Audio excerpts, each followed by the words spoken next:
সময় তেতিয়া নিশা প্ৰায় 2:25 মাজ নিশা হঠাৎ গুমগুমনি হঠাৎ গিৰিংকৈ এটা শব্দ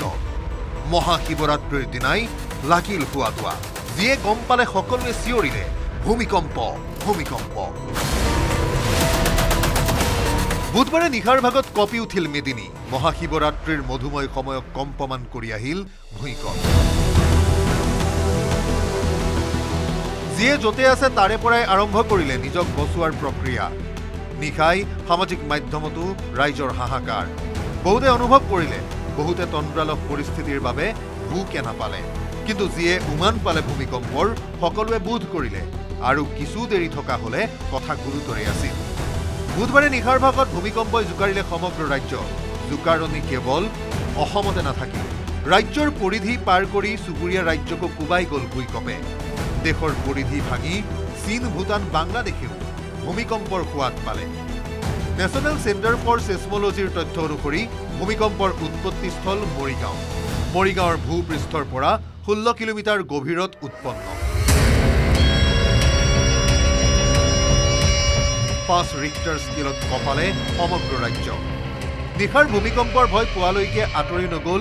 উৎপত্তিস্থলৰ সমীপৰ বাসিন্দাৰ অভিকেন্দ্ৰৰ নিকটৰ কম্পন অনুভৱ কৰি মৰিগাঁও অঞ্চলৰ ৰাইজে ক'লে আমি একদম ভয় খাই গৈছোঁ আচৰিত পাইছোঁ ঘৰৰ পৰা একদম লৰি ওলাই আহিছোঁ কিন্তু ক্ষয় ক্ষতি একো হোৱা নাই ডাঙৰ ভূমিকম্প হৈছে ভূমিকম্পটো যিটো মানে জোকাৰণি সেইটো যথেষ্ট ভয় লগা আছিলে আমি ঘৰত থাকোঁতে আমি উঠি বাহিৰলৈ দৌৰিব লগা হৈছে নিশ্চয় আতংকিত হৈছে ইয়াৰ গোটেই স্থানীয় লোক আতংকিত হৈছে আৰু গোটেই লোক বাহিৰলৈ ওলাই অহা পৰিলক্ষিত হৈছে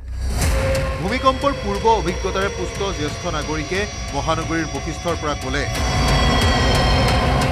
কালি ভূমিকম্পটো এনেকুৱা এটা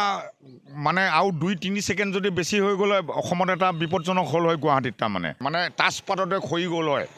যদি আৰু 2-3 ছেকেণ্ড যদি দিলে হয় ভয় লাগিছিলে তথাপিতো এটা মই টেকনিকেলি এটা অভ্যাস হৈ গৈছে 2-3 বাৰ মই নামি মেলি আহি ওলালৈ ফ্লেটৰ বাহিৰৰ পৰা কিন্তু আকৌ আহিব পাৰে কিন্তু ভূমিকম্প ভৱিষ্যতে কোনো কৰিব নোৱাৰে কিন্তু অহা সম্ভাৱনা আছে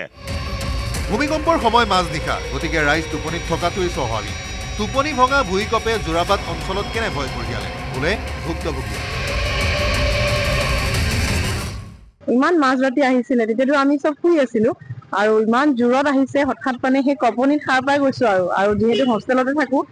হোষ্টেলৰ ষ্টুডেণ্ট বিলাকো চব বহুত বাহিৰত ওলাই আহিবৰ কাৰণে চেষ্টা কৰিছে আৰু যথেষ্ট দীঘলীয়া সময়ৰ কাৰণে ভূমিকম্পটো আহিছিলে কেনেকুৱা লাগিছে ৰাতি শুই আছিলো ডাঙৰকে জোকাৰিতে মাৰিলে তেতিয়া উঠিলো আৰু ভূমিকম্প বুলি গম পাই বাহিৰত উঠি আহিলো পোৱালি লৈ আছিলো তাৰপিছত এয়াই আৰু ভয় লাগিছিলে আৰু ইমান ডাঙৰকে আহিছে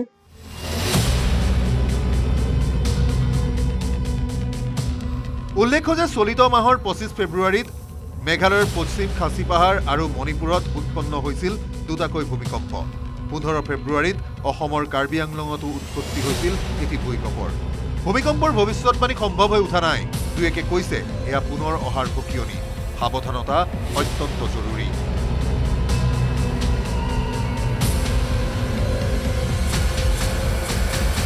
bureau report news 18 Assam north east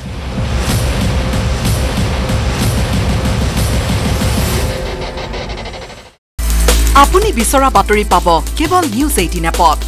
news 18 app download কৰিবলৈ স্ক্যান কৰক এই QR কোড গুগল প্লে ষ্টৰতো পাব এই নিউজ 18 এপ